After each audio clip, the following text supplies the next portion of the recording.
Shtëpia botuese Peggy ka hedhur në tregun e librit Ne jemi pafundësi, nga autori amerikan Stephen Chbosky.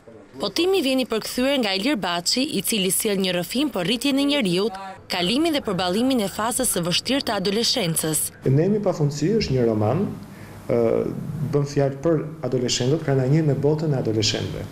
Në anglisht I thonë është roman I moshës së pjekurisë, bën fjalë për atë moshë të njeriut nga që është ka përcjell pra nga fëmijëria tek adultët, tek të rriturit.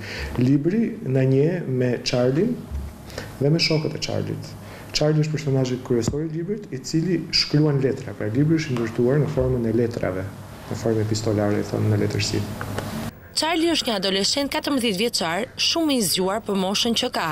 E megjithatë ai mbetet I menjanuar nga shoqëria. Është një manual për adoleshentët, është një manual për prindërit që kanë fëmijë adoleshent apo në prag të adoleshencës apo që edhe sapo e kanë kaluar adoleshencën. Unë mendoj që është një libër I cili të ndihmon ta kuptosh veten. Është një libër që do I ndihmonte, siç e thoni ju, adoleshentët të kuptojnë moshën dhe problemet në për cilat kalojnë, por edhe prindërit e tyre që të kuptojnë vërtet çfarë është adoleshenca, se sigurisht nuk ka asgjë të re në botë, por nganjëherë dhe harrohen ato që kanë kaluar vetë. Ne jemi pafundësi është një libër që lexohet me një frym, ka gjuhë të thjeshtë dhe bën që çdo lexues të gjejë pak nga vetja e tij në faqet e tij. Më ngacmoi sepse rezonoi me veten time. Domethënë unë aty gjeta vetveten. Jo në çdo aspekt libri, sigurisht, por që e gjeta veten.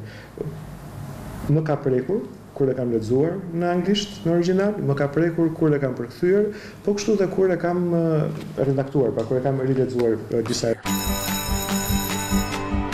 You know, they say if you make one friend on your first day, you're doing okay. Hey, freshman Toad! Go get him! Come on, hop! Let's move it, boys! If my English teacher's the only friend I make today, that would be sort of depressing. Libri është ekranizuar me regji dhe skenar nga vetë autori, duke sjellë një prodhim hollywoodian.